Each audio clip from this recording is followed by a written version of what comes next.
Lecturas adicionales al oficio de lectura del Sábado Santo. Del comentario de Orígenes, presbítero, sobre la carta a los romanos.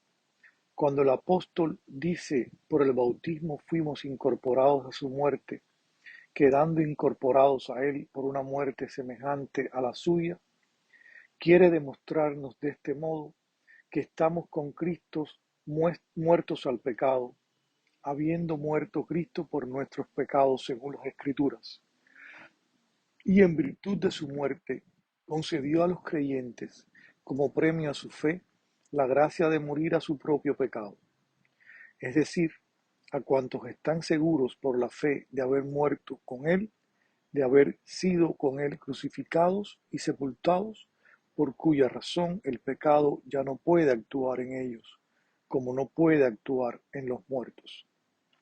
Por esto se dice que han muerto al pecado. Por lo cual afirma el apóstol, si morimos con él, viviremos con él. No dice hemos vivido, como dice hemos muerto, sino viviremos, para demostrar cómo la muerte actúa en el presente, la vida en cambio en el futuro. Esto es, cuando aparezca Cristo, que es nuestra vida, escondida en Dios.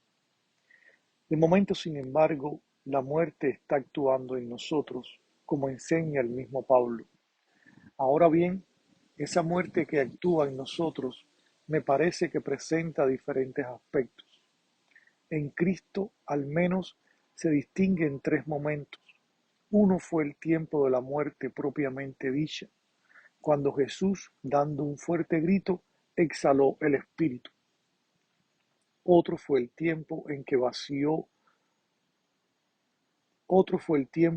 yació en el sepulcro sellado, y otro finalmente cuando buscado en la tumba, no fue hallado por haber ya resucitado.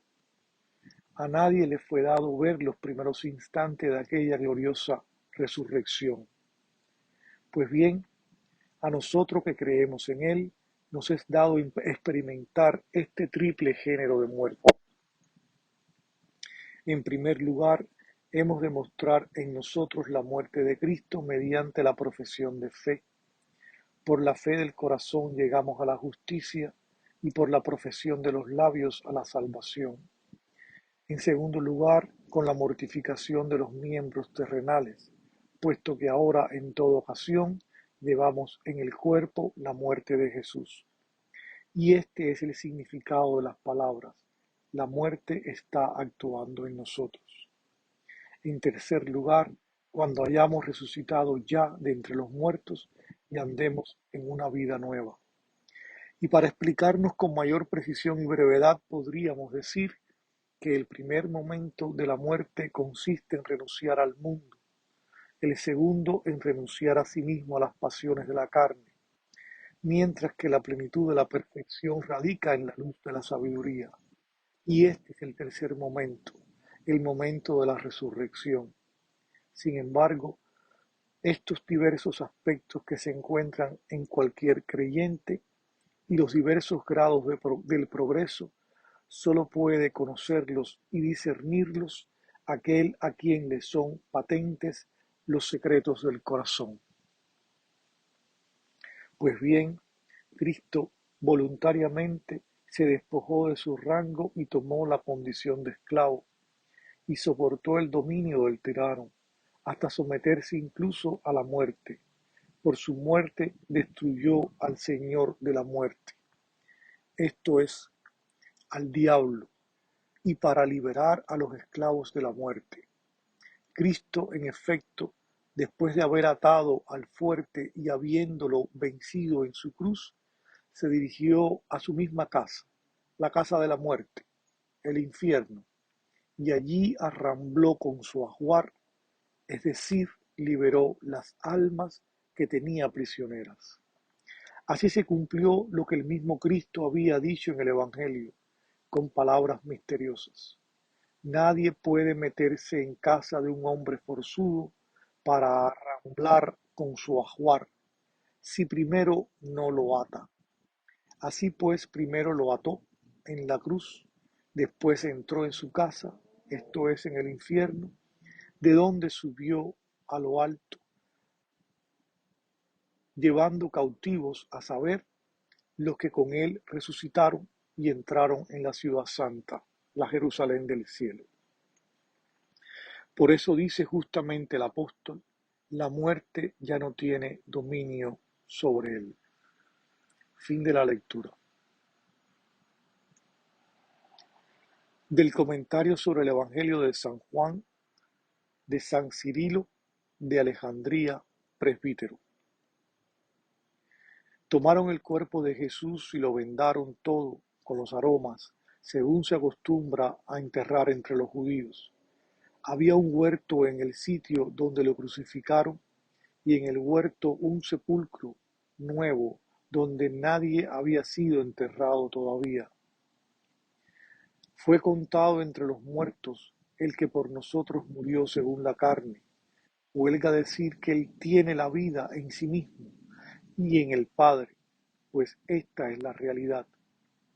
Mas para cumplir todo lo que Dios quiere, es decir, para compartir todas las exigencias inherentes a la condición humana, sometió el templo de su cuerpo no sólo a la muerte voluntariamente aceptada, sino asimismo a aquella serie de situaciones que son secuelas de la muerte, la sepultura y la colocación en una tumba. El evangelista precisa que en el huerto había un sepulcro y que este sepulcro era nuevo, lo cual a nivel de símbolo significa que con la muerte de Cristo se nos preparaba y concedía el retorno al paraíso. Y allí, en efecto, entró Cristo como precursor nuestro. La precisión de que el sepulcro era nuevo indica el nuevo e inaudito retorno de Jesús de la muerte a la vida y la restauración por él operada como alternativa a la corrupción.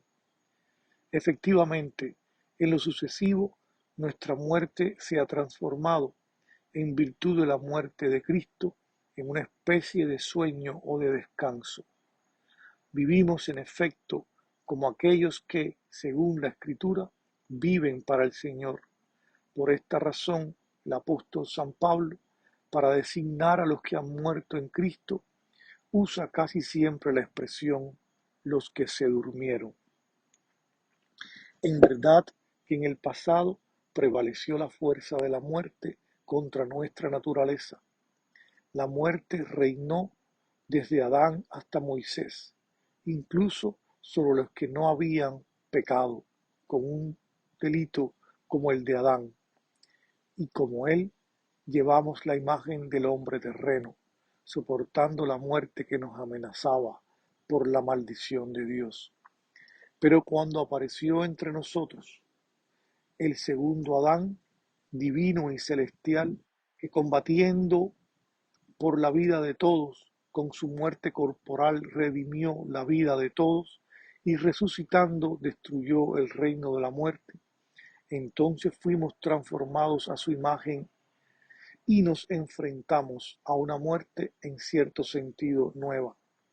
De hecho, esta muerte no nos disuelve en una corrupción sempiterna, sino que nos infunde un sueño lleno de consoladora esperanza, a semejanza del que para nosotros inauguró esta vía, es decir, de Cristo. Fin de la lectura. Oración. Dios Todopoderoso, cuyo unigénito descendió al lugar de los muertos y salió victorioso del sepulcro, te pedimos que concedas a todos tus fieles sepultados con Cristo por el bautismo, resucitar también con Él a la vida eterna, por nuestro Señor Jesucristo.